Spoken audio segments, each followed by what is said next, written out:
آج کے محاضر ہے مولانا عاصم صاحب ندوی، وہ تشریف لا چکے ہیں۔ ہم مولانا سے درخواست کرتے ہیں کہ وہ طلباء کو مستفید فرمائیں۔ نحمده ونصلي على رسوله الكريم اما بعد قال الله تبارك وتعالى في كلامه المجيد والفرقان الحميد اعوذ بالله من الشيطان الرجيم بسم الله الرحمن الرحيم فاقم وجهك للدين حنيفا فطرة الله التي فطر الناس عليها صدق اللہ العظیم۔ محترم اساتذہ کرام اور عزیز طلباء، اللہ رب العزت نے جب پوری دنیا کو پیدا کرنے سے پہلے، وجود میں لانے سے پہلے، عالم ارواح میں تمام انسانیت کو اپنے سامنے حضرت آدم علیہ السلام کے پشت سے نکالا۔ اس وقت تمام کے تمام انسانیت چوٹیوں کی شکل میں، مونگیوں کی شکل میں تھی۔ حضرت آدم سے لے کر قیامت تک آنے والا آخری انسان کو اللہ رب العزت نے اپنے سامنے وجود بخشا اور ان سے ایک عہد لیا، ایک معاہدہ لیا۔ کہا الست بربکم، کیا میں تمہارا پروردگار نہیں ہوں؟ کیا میں تمہارا خالق نہیں ہوں؟ کیا میں تمہارا پالنہار، تمہارا رازق نہیں ہوں؟ اس وقت تمام انسانیت نے بیک وقت اللہ رب العزت کے سامنے اس بات کا اعتراف کیا، اس بات کا اقرار کیا۔ کہا قالوا بلا، کیوں نہیں، آپ ہی ہمارے خالق ہیں، آپ ہی ہمارے مالک ہیں، آپ ہی ہمارے پالنہار اور رازق ہیں، اور ہم تہہ دل سے اس بات کا اعتراف کرتے ہیں۔ یہ عہد لینے کے بعد اللہ رب العزت نے تمام انسانوں کو حضرت آدم علیہ السلام کی پشت میں دوبارہ لوٹا دیا۔ یہ وہ موقع تھا جب اللہ رب العزت نے تمام کے تمام انسانوں کے اندر، قیامت تک آنے والے انسانوں کے دل میں، ان کے روح میں ایمان کا بیج بو دیا تھا۔ جب انسان اس دنیا میں آتا ہے، آنے کے بعد دنیا کی گندگیوں کی وجہ سے، گناہوں کی وجہ سے، آلائشوں کی وجہ سے، ماحول کی وجہ سے، وہ اللہ رب العزت کے اس عہد کو، اس معاہدے کو، اس اقرار کو، اس اعتراف کو بھول جاتا ہے، اور وہ اللہ رب العزت کے اس عہد و پیمان کو بھلا دیتا ہے۔ احادیث میں آتا ہے کہ کل مولود یولد علی الفطرہ فابواہ یحودانہ او یمجسانہ او ینصرانہ، کہ ہر بچہ فطرت پر پیدا ہوتا ہے، اور فطرت کیا ہے؟ دین اسلام، ایمان کا بیج، ایمان کی روح اس کے دل میں، اس کے جان میں، اس کے رگ رگ میں بسی ہوئی ہوتی ہے، اور وہ اسی طاقت، اسی پاور اور اسی روحانیت کے ساتھ پیدا ہوتا ہے۔ لیکن جس ماحول کے اندر وہ پروان چڑھتا ہے، جس ماحول کے اندر اس کی پرورش ہوتی ہے، جس ماحول کے اندر اس کی بڑھوتری ہوتی ہے، وہ تو یا تو اس کے والدین یہودی ہوتے ہیں تو اس کو یہودیانہ ماحول میں ڈھال دیتے ہیں، یا اس کے والدین مجوسی ہوتے ہیں تو اس کو مجوسی بنا دیتے ہیں، یا اس کے والدین نصرانی ہوتے ہیں، عیسائی ہوتے ہیں تو اس کو عیسائی بنا دیتے ہیں۔ ماحول یہ اس کے اوپر وہ رنگ چڑھا دیتا ہے، اور اصل رنگ کو جو ایمان کا تھا، جو یقین کا تھا، جو اللہ رب العزت کی وحدانیت اور یکتانیت کا تھا، جو اللہ رب العزت کی توحید کا تھا، ربوبیت کا تھا، خالق کا تھا، خالقیت کا تھا، اس ماحول، اس حقیقت کو وہ یہ رنگ چھپا دیتا ہے۔ عزیز طلباء، فقہائے کرام نے ایمان کے بارے میں لکھا ہے کہ ایمان اتنی قیمتی چیز ہے کہ ایمان کو بچانے کے لیے، ایمان کی حفاظت کے لیے اگر آدمی کو اپنی جان، اپنا مال، اپنا تن من دھن سب کچھ قربان کرنا پڑے تو اس کے لیے ذرہ برابر بھی تردد نہ کرے، ذرہ برابر بھی ہچکے نہ۔ اگر میرا پورا مال چلا جائے، اگر میری جان چلی جائے، اگر میرے سامان ختم ہو جائے، میری ملکیت ختم ہو جائے، اور اگر میرا ایمان باقی رہتا ہے تو یہ بہت ہی سستا سودا ہے۔ یہ ایمان کی حقیقت جب دل میں رچتی ہے اور بستی ہے تو آدمی اپنی جان کو، اپنے مال کو، اپنی اولاد کو، اپنی ہر محبوب سے محبوب ترین چیز کو قربان کرنے کے لیے تیار ہو جاتا ہے۔ جیسا کہ حضرت ابراہیم علیہ السلام کے بارے میں آپ جانتے ہیں کہ حضرت ابراہیم علیہ السلام سے مطالبہ کیا گیا تھا کہ اپنے بیٹے کی قربانی دو. حضرت ابراہیم علیہ السلام نے فوراً بغیر کسی تردد کے، بغیر کسی شک کے فوراً اپنے بیٹے کی قربانی کے لیے تیار ہوئے اور اللہ رب العزت کے اس حکم کو آمنا و صدقنا کہا. جبکہ قارون کے بارے میں آتا ہے کہ قارون حافظ تورات تھا، تورات پورا حفظ کیا ہوا تھا اور اس کا وہ بھی ایمان لایا تھا، لیکن اس کا ایمان اس درجے کا نہیں تھا، اس کیٹیگری کا نہیں تھا. جب اس کے سامنے یہ حکم آیا کہ زکوٰۃ دو تو اس کو تردد ہوا، اس کو شک ہوا، وہ اس میں کمیاں نکالنے لگا. تو جس کا نتیجہ یہ نکلا کہ اللہ رب العزت نے اس کو اور اس کے خزانے کو زمین میں دھسا دیا اور وہ ان لوگوں کے لیے نشان عبرت بنا، سامان عبرت بنا جو قارون کا مال دیکھ کر، جو قارون کے احوال دیکھ کر، جو قارون کی کیفیات دیکھ کر رشک کرتے تھے کہ کاش ہمارے بھی ایسے بنگلے ہوتے، کاش ہمارے پاس بھی ایسا مال ہوتا، کاش ہمارے حالات بھی ایسے ہوتے تو آج ہم بھی مزے میں ہوتے، دنیا کے ہم سب سے خوش قسمت انسان ہوتے. لیکن جب ان کے سامنے قارون کا انجام آیا تو ان کو بھی حسرت ہوئی، ان کو بھی پریشانی ہوئی کہ کیسے آدمی کو ہم نے اپنا آئیڈیل، کیسے آدمی کو ہم نے اپنا نمونہ اور کیسے آدمی کے اوپر ہم رش کیا کرتے تھے. اس کا تو ایمان ہی خراب تھا. معزز سامعین کرام، ایمان اتنی قیمتی ترین چیز ہے کہ اگر ہم انبیاء علیہ السلام کے حالات کا جائزہ لیں گے تو ہمیں یہ بات نظر آئے گی کہ حضرت ابراہیم علیہ السلام نے اپنی اولاد کو نصیحت کی کہ وہ اپنی ایمان کی حفاظت کرے. اور قرآن مجید میں خاص طور پہ حضرت یعقوب علیہ السلام کا واقعہ بڑے دل نشین پیرائے میں اور بہت ہی خوبصورت انداز میں بیان کیا گیا. انہوں نے اپنی اولاد کو جمع کیا، جمع کر کے کہا کہ میرے بیٹو، میرے باپ، تم کس کے اوپر ایمان لاؤ گے، کس کے اوپر یقین رکھیں گے؟ تو ان کی اولاد نے زبان کہا تھا کہ ہم آپ کے پروردگار کے اوپر ایمان لائیں گے، آپ کے پروردگار کے اوپر یقین رکھیں گے. اور اسی طرح حضرت یوسف علیہ السلام کی دعا بھی ہے کہ حضرت یوسف علیہ السلام نے دعا کی تھی کہ پروردگار، اے میرے رب مجھے وفات دے تو ایمان کی حالت میں وفات دے.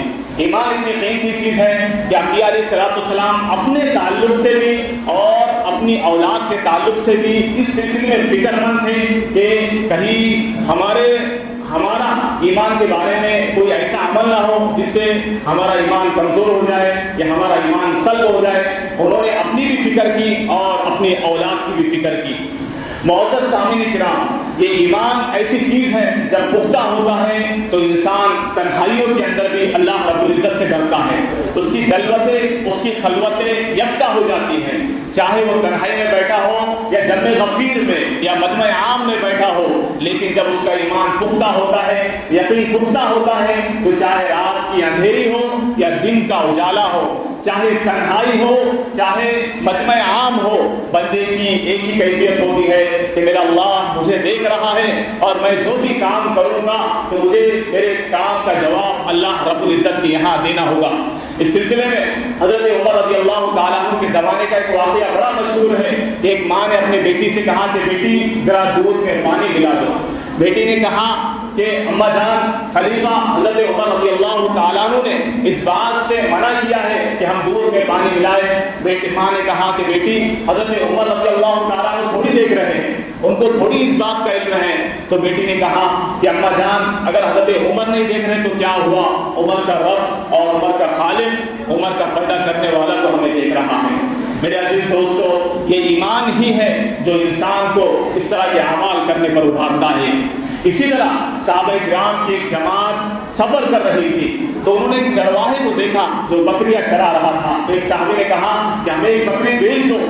اس آدمی نے کہا، اس چرواہے نے کہا کہ ہرگز نہیں، یہ میری بکریاں نہیں ہے، یہ میری ملکیت میں نہیں ہے، میں اس کا مالک نہیں ہوں. تو صحابی نے کہا کہ تم اپنے آقا کو، اپنے مالک کو یہ کہہ دینا کہ ایک بھیڑیا آیا تھا اور بھیڑیا نے بکری چلا کر لے کر چلے گیا، وہ مان بھی جائے گا.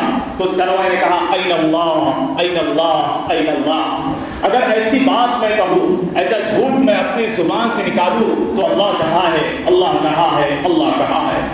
میرے عزیز طلبہ، یہ ہے ایمان کی کیفیت. جب آدمی کے دل میں ایمان فوارے مار رہا ہو، جب ایمان کا سمندر ٹھاٹے مار رہا ہو، تو تب اس کی زبان سے ایسے اقوال اور اس کے بدن سے ایسے افعال صادر ہوتے ہیں.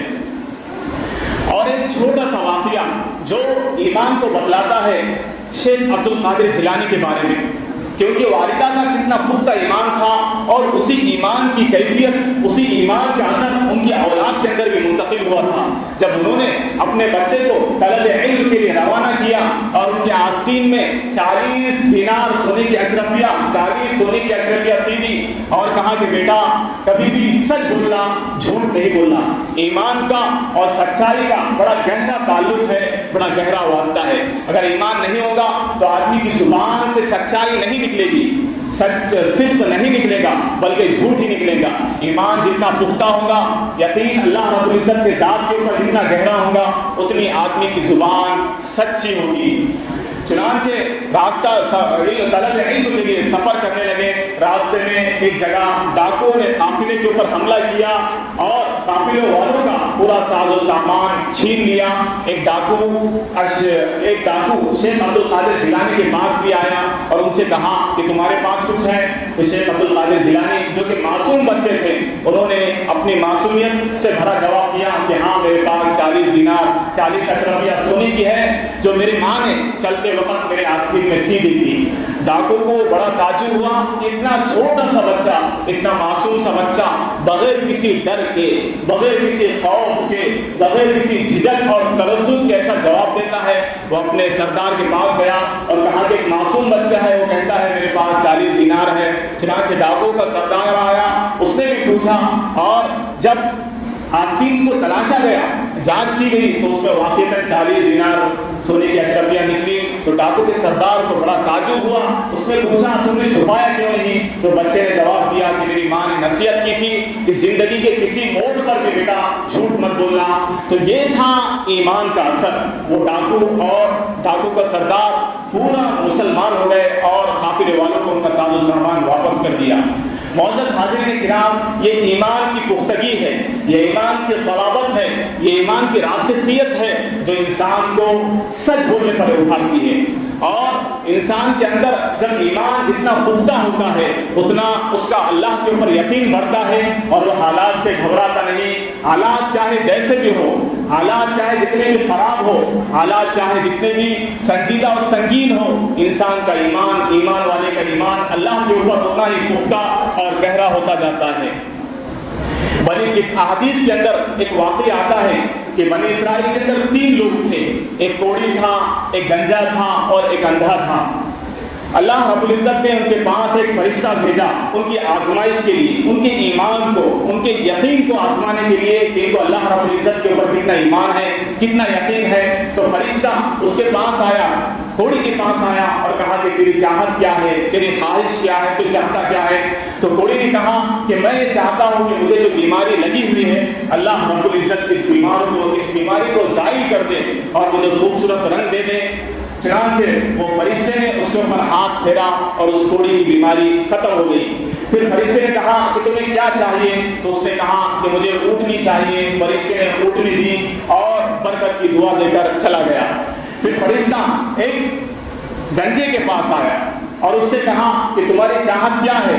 تو گنجے نے کہا کہ میرے اس گنجے پن کی وجہ سے، میرے اس بال نہ ہونے کی وجہ سے لوگ مجھ سے نفرت کرتے ہیں، کراہیت کرتے ہیں، کوئی میرے پاس بیٹھتا نہیں اور غریبی کی وجہ سے کوئی مجھے پوچھتا نہیں، اس لیے میں چاہتا ہوں کہ اللہ رب العزت میرے یہ بیماری کو، گنجے پن کو ختم کر دے اور میرے سر پہ بال اگ آئے اور مجھے کچھ مال مل جائے۔ تو فرشتے نے اس کے سر پر ہاتھ پھیرا اور اس کے سر پر بال اگ آئے اور اس کو گائے دی اور برکت کی دعا دی، جس برکت کی دعا کی وجہ سے پوری وادی گائے سے بھر گئی۔ پھر تیسرے نمبر پہ وہ ایک نابینا کے پاس آیا اور اس سے کہا کہ تیری چاہت کیا ہے، آرزو کیا ہے؟ تو اس نابینے نے کہا کہ میں یہ چاہتا ہوں کہ میرا جو اندھا پن ہے اللہ رب العزت اس کو دور کروا دے اور میرے غریبی کو دور کر دے۔ چنانچہ فرشتے نے اللہ رب العزت کے حکم سے، اجازت سے اس کے سر پہ ہاتھ پھیرا، اس کا نابینا پن چلا گیا اور اس کو بکریاں دی اور اس کے لیے برکت کی دعا دی۔ پھر اللہ رب العزت ہی کی جانب سے ان کے ایمان کو جانچنے کے لیے، ان کے عقیدے کو جانچنے کے لیے، ان کی ایمان کی کیفیت کو جانچنے کے لیے فرشتہ دوبارہ کوڑی کے پاس آیا کوڑی کی شکل میں اور کہا کہ میں ایک مسافر ہوں، میرے پاس ساز و سامان سفر ختم ہو گیا ہے اور میں تجھے اس اللہ کا واسطہ دے کر مانگتا ہوں جس اللہ نے تجھے یہ دولت دی ہے کہ تو مجھے اتنا انتظام کر دے کہ میں اپنے گھر پہنچ جاؤں۔ اس نے کہا چل نکل یہاں سے، یہ میرا مال ہے، میں نے کمایا ہے اور مجھے وراثت میں ملا ہے، باپ دادا سے میں نے ملکیت حاصل کی ہے اور میں تجھے دے نہیں سکتا۔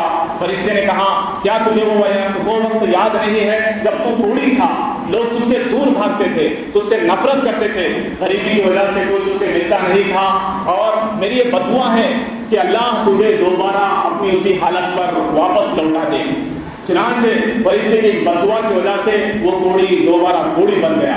اب فرشتہ گنجے کے پاس آیا اور اس سے کہا کہ میں اس اللہ کا واسطہ دے کر تجھ سے مانگتا ہوں جس اللہ نے تجھے اتنا خوبصورت رنگ دیا ہے، تیرے سر پہ بال ہے اور تمہیں تجھ سے مانگتا ہوں تو مجھے سامان سفر میرا ختم ہو گیا ہے، گھر پہ پہنچنے کے لیے اتنا دے دے کہ میں بمشکل گھر پہ پہنچ جاؤں۔ چنانچہ اس نے کہا کہ چل نکل یہاں سے، میرے ذمہ بہت سارے حقوق ہیں، بہت سارے لوگوں سے پیسہ دینا ہے مجھے، اور یہ مجھے وراثت میں ملا ہے اور میں نے اپنی محنت سے بھی کمایا ہے، میں تجھے دے نہیں سکتا۔ فرشتے نے کہا کیا تجھے وہ وقت یاد نہیں ہے کہ جب تو گنجا تھا، تیرے پاس مال نہیں تھا، لوگ تجھ سے دور بھاگتے تھے، اور آج تو یہ کہہ رہا ہے اللہ تجھے تیری پہلی حالت پر واپس لوٹا دے۔ فرشتہ تیسرے کے پاس آیا اور کہا کہ میں اس اللہ کا واسطہ دے کر تجھ سے مانگتا ہوں جس اللہ نے تجھے بینائی بصیرت عطا کی ہے اور تجھے اتنا مال دیا ہے۔ اس نابینا نے کہا کہ ہاں مجھے وہ وقت یاد ہے جب میں نابینا تھا، جب میرے پاس مال نہیں تھا، اور اللہ نے مجھے اپنے فضل سے، اللہ نے مجھے اپنے کرم سے اتنا مالدار کیا ہے اور مجھ سے میری بیماری بھگا دی۔ اے میرے دوست، جتنا لینا چاہے لے لے، جتنا لینا چاہے تو لے سکتا ہے اور اپنی ضرورت کو پورا کر سکتا ہے۔ فرشتے نے کہا کہ مجھے تمہارے مال کی ضرورت نہیں ہے، اللہ رب العزت نے مجھے بھیجا تھا تمہاری آزمائش کے لیے، تمہارے امتحان کے لیے، تمہاری ایمان کی کیفیت کو جانچنے کے لیے۔ تمہارے دو ساتھی اس امتحان میں فیل ہو چکے ہیں اور تم اس امتحان میں کامیاب ہو چکے ہیں، اللہ رب العزت تمہارے اس مال میں برکت عطا کر دے۔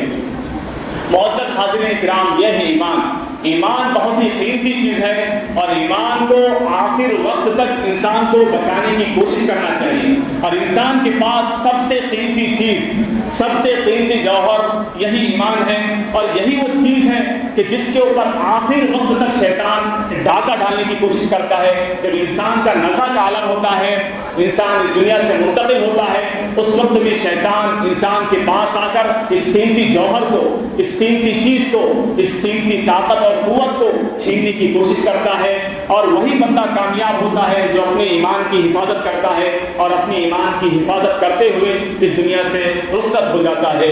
اللہ رب العزت ہم سب کو ایمان کی حفاظت کرنے والا، ایمان کو پروان چڑھانے والا، اپنے ایمان کی حفاظت کرنے والا اور اپنے ایمان کو صحیح سلامت دنیا سے لے جانے والا بنائے۔ وآخر دعوانا الحمدللہ رب العالمین۔